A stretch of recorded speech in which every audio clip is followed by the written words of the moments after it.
Hello बच्चों, कैसे हो आप सब। उम्मीद करते हैं आप लोग अच्छे होंगे। मैं हूं कुमार हीरो सर और आज मैं आपको बताने वाला हूं जो क्लास नाइन्थ का जो आप लोग का मंथली एग्जाम हुआ था अक्टूबर महीने में 2024 वाला, जिसमें कि हम आपको बताएंगे मैथमेटिक्स यानी कि गणित का ऑब्जेक्टिव क्वेश्चन। जैसा कि आपको याद है कि पूरे 50 नंबर का ये पेपर है जिसमें आपको 1.5 घंटे का समय दिया गया था। इसमें ऑब्जेक्टिव की संख्या 1 से लेकर 30 तक रहता है, यानी 30 को पूरा प्रश्न रहता है, लेकिन आपको बनाना है सिर्फ 25 को। कोई भी 25 को आप बना सकते हैं और आप ज़रूर इस 25 सवाल बनाए होंगे यहाँ पर। लेकिन हम आपको 1 से 30 तक यानी 30 प्रश्न बताएंगे पूरा डिटेल्स में, ताकि आप समझ पाए और आप फाइनल एग्जाम में बेहतर कर पाए और आप आंसर भी मिला सकते हैं कि आप कितना सही किए हैं। चलिए, तो पहला सवाल आप लोग के सामने में ये था कि निम्नलिखित में अपरिमेय संख्या कौन है, यानी कि आपको बताना है कि अपरिमेय कौन है। तो देखिए, पहला ऑप्शन देखेंगे तो ये -√3 और +√3 कट जाएगा तो 3 आएगा, तो 3 तो परिमेय है। ये √5 से √5 कटेगा तो 7 आएगा, यह भी परिमेय है। लेकिन 1/√3 जो है वह अपरिमेय है, क्योंकि 9 का वर्गमूल आप जानते हैं निकल जाएगा, तो 5 × 3 यानी 15, यह भी परिमेय है। तो आपको ऑप्शन नंबर सी में टिक करना था। दूसरा सवाल आप देख पा रहे होंगे, निम्नलिखित में परिमेय संख्या कौन है। इस बार परिमेय पूछ रहा है, उस टाइम अपरिमेय पूछ रहा था। तो परिमेय देखिए, ये दो अपरिमेय संख्या को जोड़ेंगे तो अपरिमेय ही रहेगा, दो अपरिमेय संख्या को घटाएंगे तो अपरिमेय संख्या ही। लेकिन 25 का वर्गमूल निकल जाता है 5 और 5 परिमेय संख्या है, तो कहेंगे ऑप्शन नंबर सी आपका सही है। क्योंकि 27 को आप ऐसे लिख सकते हैं, देखिए 3√3 लिख सकते हैं और बटा में 9, तो ये √3 तो रह ही गया, तो ये तो अपरिमेय है। ठीक है। और तीसरा सवाल है √2 + √5 इंटू √2 - √5। यहाँ पर आप a + b into a - b लगा दीजिएगा, तो इसको हम लिख सकते हैं a² - b², ऐसे करके। ठीक है। आप √2 का स्क्वायर सीधा 2 होगा, √5 के स्क्वायर सीधा 5, दो में से जब 5 घटाएंगे तो माइनस में 3 आपका आंसर आएगा, तो कहेंगे ऑप्शन नंबर बी आपका राइट आंसर है। देखिए, अब अगला सवाल है 4 नंबर का, आ रहा है कि 1/√3 + √2 के हर का परिमेयकरण करने पर क्या होगा। तो यहाँ पर हर के परिमेयकरण का मतलब है नीचे में जो साइन होता है उसको चेंज कर देते हैं। ये √3 माइनस में √2, नीचा में वही चीज लिखते हैं √3 - √2। अब जब गुना करेंगे तो ऊपर में √3 - √2 रहेगा, लेकिन नीचा एक दा प्लस है और एक दा माइनस है, तो a + b into a - b लग सकता है, तो a² माइनस में b² आप लगा दीजिएगा। तो ऊपर में तो बेचारा जस के तस रहेगा, लेकिन नीचे √3 का स्क्वायर सीधा 3 होगा, √2 का स्क्वायर सीधा 2, और ये बचेगा आपका जस के तस √3 - √2, और 3 में से 2 घटाएंगे तो 1। एक लिखिए अथवा ना लिखिए बटा में, यानी √3 - √2 आपका आंसर आएगा। पहला आंसर इसका सही था। 5 नंबर सवाल देखेंगे। 5 कह रहा है दो चरों वाले रैखिक समीकरण, ये जो रैखिक समीकरण है दो चर में, इसका शर्त क्या है। ठीक है, कि कोई भी दो चर में रैखिक समीकरण कब कहा जाएगा। तो जैसा कि आपको पता है कि ए जो है जीरो ना होना चाहिए, बी भी जीरो नहीं होना चाहिए, मतलब ए ना जीरो हो ना ही बी जीरो होना चाहिए। सी जीरो हो भी जाए तो भी कोई दिक्कत नहीं, क्योंकि दो चर रहना चाहिए, एक्स और वाई बचल रहना चाहिए। तो सी जीरो भी हो जाएगा, या अगर जीरो ना है तो भी कोई दिक्कत ना है। तो ये यानी कि आपको ऑप्शन नंबर बी मारना है। पहला गलत क्यों हुआ, क्योंकि ए जीरो कह दिया था इसलिए गलत हो। सी गलत क्यों हुआ, क्योंकि बी ए हमें जीरो कर दिया। ये दोनों में ए बी जीरो बी भी जीरो, तो ये तो दो चर में रैखिक समीकरण ही नहीं बनेगा। ठीक है, इस तरह से कहेंगे ऑप्शन बी सही है। 6 कह रहा है, ये जो आपका एक समीकरण दिया हुआ है, पूछ रहा है x तथा y के गुणांकों का गुणनफल। तो सबसे पहले x और y का गुणांक आप निकाल लीजिए। तो इसको आप भिन्न का घटाव बनाकर भी आप कर सकते हैं, या x के गुणांक में यहाँ कुछ ना तो 1 है, 1 लेंगे, और y के गुणांक में कितना है -1/5, दोनों को गुना कर देना है, तो -1/5 आएगा। ठीक, और -1/5 यहाँ पर कहीं नहीं दिखाई दे रहा, तो इसलिए आपको इनमें से कोई नहीं ऑप्शन मारना, यानी ऑप्शन नंबर डी। आप भिन्न के घटाव अगर बना देते हैं तो 5x - y और माइनस में 10 × 5 = 50 बराबर 0, इससे भी बना सकते हैं। तो 5 गुने -1 आएगा, गुना करेंगे तो -5, तो भी आपका कोई ऑप्शन नहीं है, इसलिए आपको ऑप्शन नंबर डी टिक करना है। अगला सवाल देखेंगे, 7 नंबर का आ रहा है, ध्यान से देखिएगा। ये एक समीकरण दिया हुआ है दो चर में, x और y के गुणांकों का इस बार योगफल पूछ रहा है। तो सबसे पहले यहाँ x का गुणांक कितना है, 2 है, और y का गुणांक कितना -3 है। दोनों को योग मतलब जोड़ना है, तो 2 + -3 ऐसे करके जोड़ देना है, तो ये माइनस में 1 आएगा, यानी कि ऑप्शन नंबर डी में आप टिक करिएगा। 8 नंबर का आ रहा है कि -3 - 5 किस चतुर्थांश में स्थित है। तो किस चतुर्थांश में है, तो आप ये बात आपको याद होना चाहिए। पहला में प्लस प्लस होता है, दूसरा में माइनस प्लस होता है, फिर माइनस माइनस और फिर प्लस माइनस, ये चौथा में। तो ये माइनस दोनों माइनस है, यानी कि ये तीसरे घर में है, तो आपको टिक करना है तीसरा घर, यानी कि ऑप्शन नंबर सी। 9 नंबर सवाल देखिएगा कि बिंदु -2,5 की दूरी x अक्ष से क्या होगा।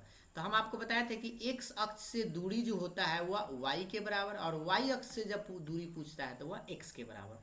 तो यहाँ x अक्ष से दूरी पूछ रहा था, इसीलिए y का मान यहाँ पे बता देना है, y का मान 5 है, तो यानी कि आपको ऑप्शन नंबर बी मारना है। यहाँ पर जो एक बच्चा -2 टिक किए हुए थे वो गलत है। क्यों? क्योंकि x अक्ष से जब दूरी पूछे तो y वाला मान बताना है, और y अक्ष से जब दूरी पूछे तो x वाला मान बताना है। ये आपको हम बता चुके हैं।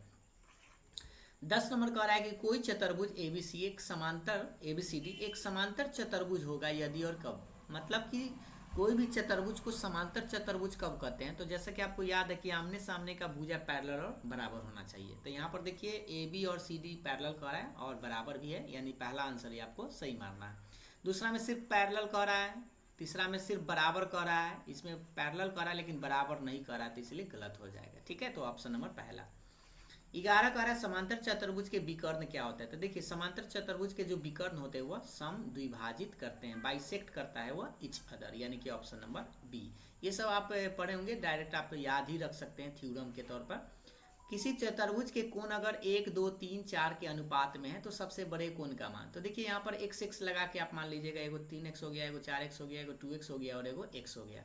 सबको जोड़ेंगे तो जोड़ दीजिए, 4 3 7 और 2 9 1 10, यानी कि 10x जो है वह 360 के बराबर आएगा, क्योंकि चतुर्भुज के चारों कोनों का योगफल 360 होता है। इसको काटेंगे तो कितना आया, x के मान आपका 36 डिग्री आ गया। ठीक, अब यहाँ पर सबसे बड़े कोण यानी कि 4x है, यानी कि 4 गुने 36 आप गुना कर दीजिए, 6 × 24, 4 × 12, 2 14, यानी कि 144 डिग्री आपका आंसर आएगा। ऑप्शन नंबर डी में आप टिक करिएगा। 13 कह रहा है यदि किसी समांतर चतुर्भुज के विकर्ण बराबर है तो वो क्या कहलाते हैं। तो देखिए समांतर चतुर्भुज में अगर विकर्ण बराबर है तो वो दोनों आयत भी होता है और वर्ग भी होता है। तो आपको ऑप्शन नंबर डी मारना होगा, क्योंकि ए और बी दोनों आंसर इसका सही होता है। 14 सवाल देखिएगा, यदि समचतुर्भुज, यहाँ पर देखिएगा समचतुर्भुज के विकर्ण की लंबाई 6 सेंटीमीटर और 8 सेंटीमीटर है तो उसकी भुजा की लंबाई क्या होगा। तो देखिए थोड़ा सा समचतुर्भुज कुछ इस तरह से हम बना लेते हैं। समचतुर्भुज के बारे में आप जानते हैं कि सारा भुजा बराबर होता है, और इसका जो विकर्ण होता है, वो 90 पर प्रतिच्छेद करता है। ठीक, और बराबर भी होता है, ये बराबर भी होता है, प्रतिच्छेद करता है। तो यहाँ पर 6 है, ये विकर्ण अगर मान लीजिए पूरा एक 6 ले लेते हैं और एक ये पूरा 8 ले लेते हैं तो एक 3 हो जाएगा और ये 4 हो जाएगा। और यहाँ पे 90 डिग्री है तो ये जब निकालेंगे तब 5 आएगा, क्योंकि आप जानते हैं कर्ण निकालते हैं तो h² plus p² plus b² होता है इस तरह से। तो 3 के स्क्वायर प्लस 4 के स्क्वायर निकाल दीजिएगा तो 16 और 9 हो जाएगा 25, 25 का वर्गमूल निकलता है 5। और ये सवाल तो पिछले बार भी आया था। 15 नंबर, यदि किसी समांतर चतुर्भुज के विकर्ण बराबर है तो वह एक दूसरे को समकोण पर समद्विभाजित करता है तो वह क्या होता है। तो देखिए चतुर्भुज के विकर्ण, समांतर चतुर्भुज के विकर्ण तो बराबर होता ही है, बराबर अगर है तो वह देखिए आयत भी हो सकता है और वर्ग भी हो सकता है, लेकिन यहाँ पर समकोण पर भी विभाजित करता है तो इसमें आपको वर्ग टिक करना है, यानी कि ऑप्शन नंबर पहला सही है। ठीक है, सिर्फ अगर विकर्ण बराबर कहता है तो दोनों आंसर होता है वर्ग और आयत, लेकिन यहाँ समकोण पर भी इसको समद्विभाजित कर रहा है, इसीलिए इसका आंसर वर्ग मारिएगा। 16 नंबर देखिए, त्रिभुज एबीसी में AB तथा AC का मध्य बिंदु D और E है, तो D जो है वह BC में क्या संबंध है। तो एक थोड़ा सा ट्रायंगल बना लेते हैं ताकि आपको थ्योरम याद आ सके। ये सारा थ्योरम से ही है। ABC एक ट्रायंगल हो गया। AB, ये जो आपका AB दिखाई दे रहा है, और AB का मध्य बिंदु यहाँ पर एक D ले लेते हैं और AC का एक मध्य बिंदु यहाँ पर ले लेते हैं E। ठीक, और यहाँ से यहाँ मिला देते हैं। अब पूछ रहा है ये जो AD है, सॉरी DE जो है वह BC में क्या संबंध है। तो जैसा कि आपको पता है अगर ये मध्य बिंदु होता है तो DE का जो लंबाई है वह BC के लंबाई के आधा होता है, यानी 1/2 BC के बराबर होता है, और ये दोनों पैरेलल होता है। DE जो है वह BC के पैरेलल होता है। तो देखिए कहाँ गया, DE जो है BC के पैरेलल, यहाँ तो बराबर कर दिए, गलत हो गया, ये आपका आधा होता है। ये देखिए DE जो है वह BC के आधा होता है, यानी कि ऑप्शन नंबर आपको बी टिक करना है। यहाँ पर तो दुगुना कर दिया, डी दुगुना होगा नहीं क्योंकि ये छोटा पार्ट होता है। अब देखिए 17 नंबर कह रहा है किसी चतुर्भुज के भुजाओं के मध्य बिंदु को मिलाने से बनी आकृति क्या कहलाती है। कोई भी चतुर्भुज आप ले सकते हैं, ऐसे कोई चतुर्भुज अगर हम ले लिए, इसके मध्य बिंदु से ऐसे मिलाएंगे इसके, तो मध्य बिंदु से जब मिलाते हैं तो आपको एक समांतर चतुर्भुज नजर आता है। समांतर चतुर्भुज मतलब ऑप्शन नंबर डी मारिएगा। 18 कह रहा है चतुर्भुज के चारों कोनों का योगफल कितने समकोण के बराबर होता है। तो चतुर्भुज के चारों कोण का मान कितना होता है, 360 होता है, ठीक। और 360 एक समकोण का मतलब 90 डिग्री, तो 90 90 ऐसा कै गो आएगा, आप जान सकते हैं कि 9 चक 36 यानी 4 गो समकोण के बराबर आएगा, यानी कि ऑप्शन नंबर बी में टिक करिएगा। 19 नंबर सवाल देखेंगे। त्रिभुज PQR में PQ PR का मध्य बिंदु है। जैसे मान लीजिए एक ट्रायंगल बना लेते हैं पहले हम लोग ऐसे, ठीक है। ये आपका PQ और R हो गया। PQR में PQ तथा PR का मध्य बिंदु S और T है। इसका मध्य बिंदु मान लीजिए यहाँ S है और यहाँ पर T है, ठीक है। मध्य बिंदु ऐसे हो गया। तो अभी जस्ट बताए थे कि अगर ये मध्य बिंदु है तो ये जो ST होता है वह इस सामने वाला का क्या होता है, आधा होता है। तो ST जो हो जाएगा वह आधा हो जाएगा QR के, और ST का मान यहाँ 6 दिए हुए थे, यहाँ 6 रख दीजिए 1/2 और QR रहेगा। ये 6 दूना गुना करिएगा तो कितना आएगा, 12, यानी कि आपको ऑप्शन नंबर डी में टिक करने, क्योंकि QR ही पूछा था नीचे वाला, अगर ST पूछा जाता और QR दे ले रहता तब वो आधा होता, ठीक है। 20 नंबर का रहा है चतुर्भुज ABCD तथा त्रिभुज PBC एक ही आधार BC तथा एक ही समांतर रेखाओं के मध्य स्थित है, तो एरिया ऑफ PBC का क्या होगा। तो एरिया ऑफ PBC जो होता है वह पूरे ABCD के ट्रायंगल का आधा होता है। ये भी एक थ्योरम ही है जो आप पढ़े होंगे। एरिया ऑफ ABCD का क्या होता है, आधा होता है, तो ऑप्शन नंबर बी मारिएगा, ठीक है। अगला देखिए, अगला जो आप लोग का है 21 नंबर। किसी त्रिभुज की भुजाओं की लंबाई क्रमशः 5, 12, 13 सेंटीमीटर है, तो इसका क्षेत्रफल क्या होगा।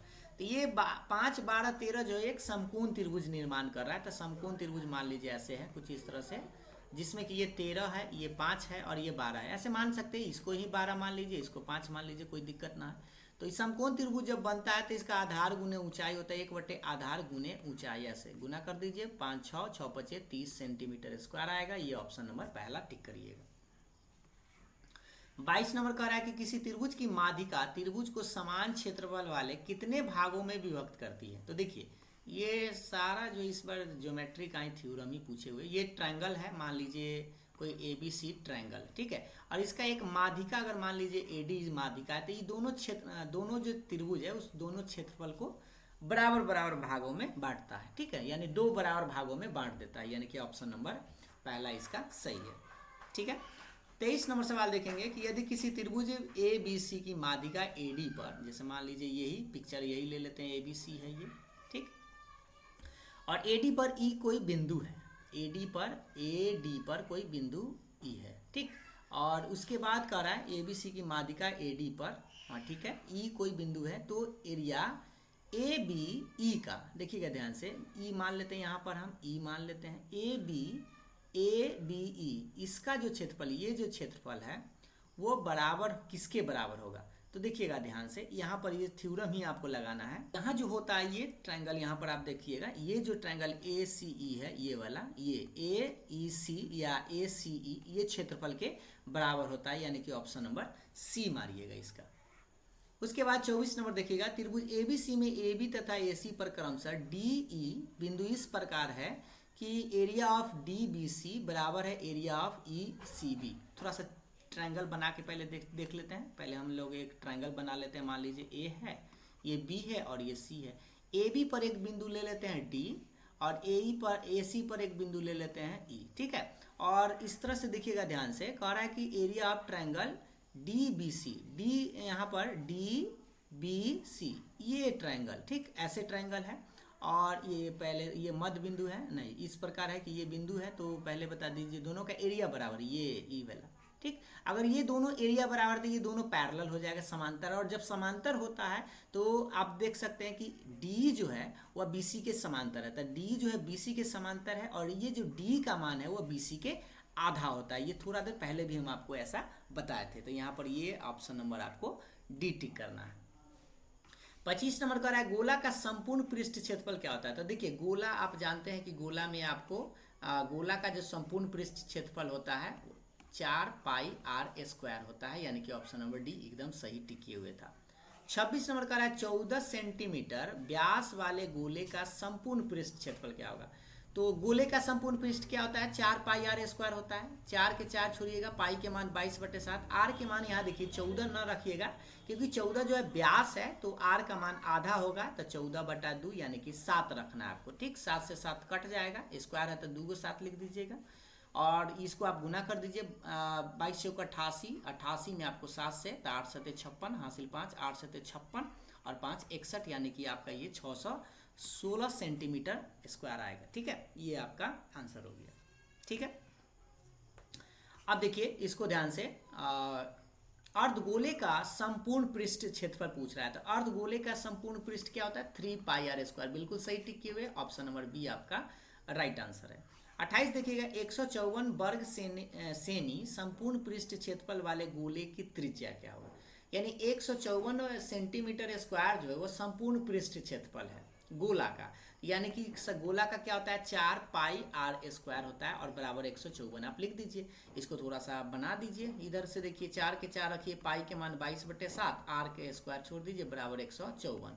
इसको काटिएगा तो 22 7 54 से होता है, यानी कि r² बराबर आएगा 7 7 49/4, यानी कि r का मान आएगा 7/2, यानी 7/2 का मतलब होता है 3.5, यानी कि ऑप्शन नंबर पहला बिल्कुल सही था।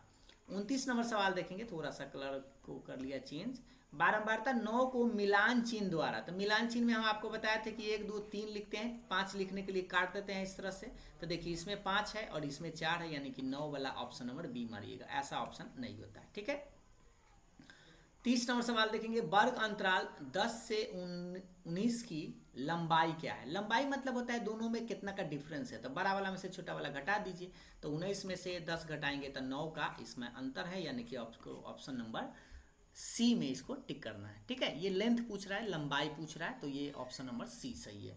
तो इस तरह से हम आपको 30 प्रश्न बता दिए हैं, उम्मीद है आपको समझ में जरूर आया होगा, और आप मिला भी लिए होंगे कि आपका कितना सही हुआ है। और ये आप लोगों का सब्जेक्टिव है, एक बार देख लीजिए, और इस सब सवाल को भी आप बनाकर जरूर चेक करिएगा।